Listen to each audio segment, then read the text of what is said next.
নানা জল্পনা কল্পনার অবসান ঘটিয়ে অবশেষে বিমস্টেক সম্মেলনের ফাঁকে বৈঠক করলেন ডক্টর মোহাম্মদ ইউনূস এবং নরেন্দ্র মোদি। বৈঠকে দুদেশের পারস্পরিক স্বার্থ সংশ্লিষ্ট বিষয় এবং দ্বিপক্ষীয় কূটনৈতিক সম্পর্ক দৃঢ় করার পাশাপাশি আলোচনা হয়েছে শেখ হাসিনার প্রত্যর্পণ বিষয়েও। তবে ভারতীয় প্রধানমন্ত্রী কি রাখবেন ডক্টর ইউনূসের কথা? শেখ হাসিনাকে কি ফেরত দেবে ভারত?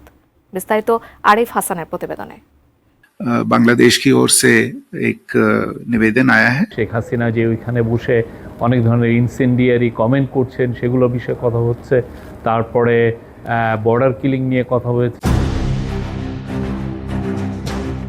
গত বছরের জুলাইয়ে ছাত্র জনতার তীব্র আন্দোলনে টিকতে না পেরে পদত্যাগ করে ভারতে পালিয়ে যান শেখ হাসিনা।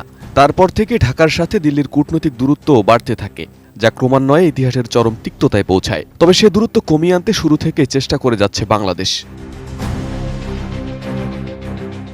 নির্মাণ কাজেও আমি বেছে নেই CSRM TMT 500W, committed for better still।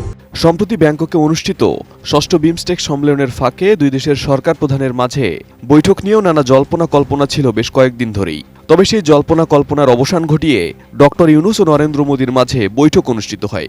40 মিনিটের সেই বৈঠকে দুই দেশের পারস্পরিক স্বার্থ সংশ্লিষ্ট বিষয় এবং দ্বিপক্ষীয় কূটনৈতিক সম্পর্ক দৃঢ় করার বিষয়ে আলোচনা হয়।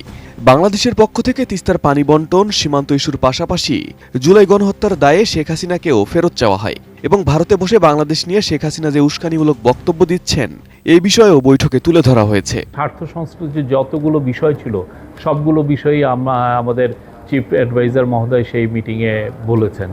যেমন শেখ হাসিনার প্রত্যর্পণ বিষয়ে কথা হয়েছে, শেখ হাসিনা যে ওইখানে বসে অনেক ধরনের ইনসেন্ডিয়ারি কমেন্ট করছেন সেগুলো বিষয়ে কথা হচ্ছে, তারপরে বর্ডার কিলিং নিয়ে কথা হয়েছে। আমাদের দুই দেশের মধ্যে যে গাঞ্জেস ওয়াটার ট্রিটিটা আপনি জানেন যে নতুন করে এটার এক্সপায়ার হয়েছে, নতুন করে ট্রিটিটা হওয়ার আবার কথা হচ্ছে, এবং তিস্তা ওয়াটার, এগুলো সবগুলো নিয়েই কথাবার্তা হয়েছে। আমি বলবো যে মিটিংটা খুবই কনস্ট্রাকটিভ, প্রোডাক্টিভ এবং ফ্রুটফুল হয়েছে। এদিকে শেখ হাসিনার প্রত্যর্পণ নিয়ে আলোচনা হওয়ার বিষয়টি নিশ্চিত করে ভারতীয় পররাষ্ট্র সচিব মিস্ত্রি জানান, বাংলাদেশ এ বিষয়ে আনুষ্ঠানিক পত্র দিয়েছে। তবে হাসিনার প্রত্যর্পণের ব্যাপারে এ মুহূর্তে এর চেয়ে বেশি বলা তার জন্য ঠিক হবে না বলে মন্তব্য করেন এই ভারতীয় কূটনীতিক।